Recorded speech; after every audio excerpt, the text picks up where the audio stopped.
आ रही लक्ष्मी को उसके रिश्तेदारों ने अच्छे से समझा दिया था। दीदी देखो, सास बनना आसान नहीं है। कहने को बहू आ जाती है, लेकिन सारे घर में हक ऐसे कर लेगी जैसे तुमने तो इतने साल से घर के लिए कुछ किया ही ना हो। और नहीं तो क्या, मेरी वाली ने तो घर का नक्शा ही चेंज करवा दिया था। कहती है खिड़की यहाँ नहीं वहाँ करो, दरवाजा इस दिशा से खोलो और न जाने क्या क्या। अरे बताओ, 20 साल से क्या मैं गलत खिड़की दरवाजे के साथ रह रही थी? तभी वहाँ बेटी आ जाती है। हाँ माँ, और पक्का भाभी आने के बाद तो मेरा हाल बुरा ही होना है। तुम हर बात पर मुझे इग्नोर करोगी। हे भगवान, इतना सब कुछ होता है बहू के आ जाने पर, मुझे तो पता ही नहीं था। अरे एक हमारा जमाना था। अरे हमारा जमाना तो भूल ही जाओ कि सास के हाथ में कमान होती थी और हम कठपुतली। जीवन भर कठपुतली ही रहना है, पहले सास की और अब बहू की। खैर, मुर्गे की अम्मा कब तक खैर मनाती। हो जाती है बेटी की शादी और घर आ जाती है प्यारी सी पल्लवी। माँ जी चाय लीजिए। सास, जो कि पहले से डरी हुई थी, हाँ हाँ लाओ लाओ, लेकिन चाय पीते ही थू, अरे इसमें किरकिरा सा क्या है? चाय में चीनी तो है ही नहीं। माँ जी वो ये बता रहे थे कि आपको शुगर की बीमारी है, तो मैंने चीनी की जगह गुड़ का पाउडर डाला है, वो शुगर के लिए ठीक रहेगा। सास गुस्से से लाल हो जाती है। अरे नहीं नहीं, मैंने जीवन भर चीनी की ही चाय पी है, तो मैं तो चीनी वाली ही चाय पीऊंगी। तुम आई और मैं नियम बदल दूं? ऐसी सास नहीं हूं मैं, समझी? पल्लवी को समझ में नहीं आता कि सास को हो क्या गया है। अरे माँ जी हुआ क्या है, आप तो भड़क गई। तभी वहां ननद आ जाती है। तो आप काम ही ऐसा कर रही हैं ना भाभी? अरे भाई, मैंने क्या किया? शुगर के पेशेंट को चीनी नहीं पीनी चाहिए, तो मैंने चाय में चीनी नहीं डाली। इसमें मुझे तो नहीं लगता कि मैंने कुछ गलत किया। भाभी पहली बात ये कि जबान चलाने की जरूरत नहीं है, क्योंकि हम लोगों को भी बोलना आता है।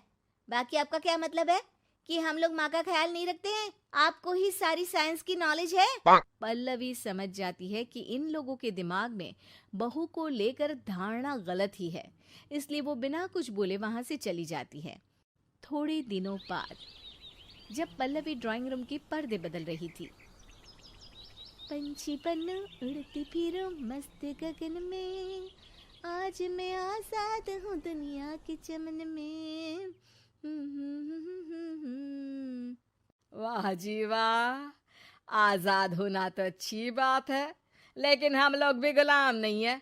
ये पर्दे किससे पूछकर बदले जा रहे हैं, जरा बताओगी? अरे सासू माँ, जब से आई हूँ सोच रही थी कि पर्दे ठीक नहीं है। पता है, पर्दे इतने हल्के हैं कि दिन में बाहर से पूरा घर दिखता है। लोग झांकते हुए रास्ते से निकलते हैं, ये मुझे अच्छा नहीं लगता है। अरे वाह जी वाह, 5 साल से तो ये पर्दा लगा है, तब तो लोगों ने झांका नहीं। आज तुम आई हो तो लोग घर में झांकने लग गए, क्यों? अरे भाभी, आपको ये तो नहीं लगता कि आप हीरोइन जैसी दिखती हो या इतनी सुंदर हो कि लोग आपको झांक झांक कर देखते रहें? मैं भी रहती हूँ इस घर में, लेकिन मजाल है। पल्लवी सर पर हाथ रख लेती है, पर्दे लगाकर पुराने पर्दों को हटा देती है और निकल जाती है। देखा माँ, इसे कहते हैं मनमर्जी। आपने मना किया, फिर भी भाभी ने पर्दे हटा ही दिए। ठीक है बेटा, शुक्र करना पर्दे ही हटाए हैं। अरे कहीं किसी दिन ये हमें ही ना हटा दे। ऐसे कैसे हटा देंगी, हम क्या पर्दे हैं? दिन बीतते हैं और एक दिन सास और ननद वॉक पर निकली होती है कि पड़ोसन, क्या बात है, आजकल तो आप लोगों की कोई खोज खबर ही नहीं है। तरस गए हम लोग तो। अरे नहीं नहीं, बस घर पर ही रहते हैं पहले जैसे। पहले भी तो इतनी ही खोज खबर थी ना। अरे नहीं नहीं, पहले की बात और थी। और बताओ बेटा, बॉयफ्रेंड से चक्कर चल रहा है कि खत्म हो गया? पहले तो पर्दे से दिख जाता था कैसे तुम सारा दिन टेलीफोन पर लगी रहती थी, कभी शर्माती कभी रोती। अब तो पर्दे भी मोटे लगा लिए तो कुछ ठीक से दिखाई भी नहीं देता। हाँ, नहीं, मतलब कोई ना होता है इस उम्र में। और बताओ बहन जी, बेचारी बहू से तो पहले रोज तानेबाजी होती थी आपकी, रोज देखती थी कैसे उस पर आप दोनों मिलकर बरसा करती थी। अब ठीक है ना वो? चल बेटा, ये औरत तो पागल हो गई है। अरे पागल नहीं, आदत हो गई थी। जब मन उबा तो आपकी खिड़की से झांक लिया करती थी। अब कुछ दिखाई नहीं देता तो। सास और ननद घर आती हैं, जहां बहू पर्दों को बदलने के लिए खड़ी होती है। अरे ये क्या कर रही हो? आपने ही कहा था ना पर्दे बदल देना। अब उस दिन तो उतारे थे, सोचा धो कर लगाऊंगी, आज सूख गए हैं तो लगा देती हूँ।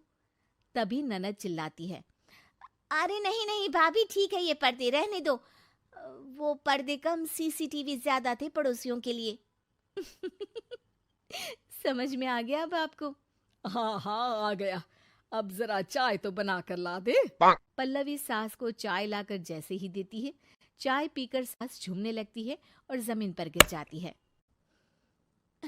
हाय रे भाभी, क्या मिलाकर पिला दिया माँ को, वो तो गिर ही गई। तभी बेटा डॉक्टर लेकर आता है। चेकअप के बाद डॉक्टर कहते हैं, ओ माय गॉड, इनका तो शुगर लेवल बहुत बढ़ गया है। क्या ये चीनी खाती है? हाँ डॉक्टर साहब, मैंने कई बार इनको चीनी की चाय और मीठा के लिए मना किया, लेकिन ये मानती ही नहीं। माँ को कुछ होगा तो नहीं ना? वो ठीक तो हो जाएंगी ना? अरे बहू की बात नहीं मानती तो क्या बेटी की भी नहीं मानती है ये? बेटा, आप नहीं रोकती अपनी माँ को चीनी की चाय और मीठा खाने से? बेटी क्या बोलती, उसे वो दिन याद आ जाते हैं जब उसने भाभी को इस बात के लिए भला बुरा सुनाया था। डॉक्टर के जाने के बाद, भाभी मुझे माफ कर दो, लोगों के कहने में आकर हम लोगों ने आपसे बहुत बुरा व्यवहार किया, जबकि ससुराल वालों को ये समझना चाहिए कि घर बहू का भी होता है।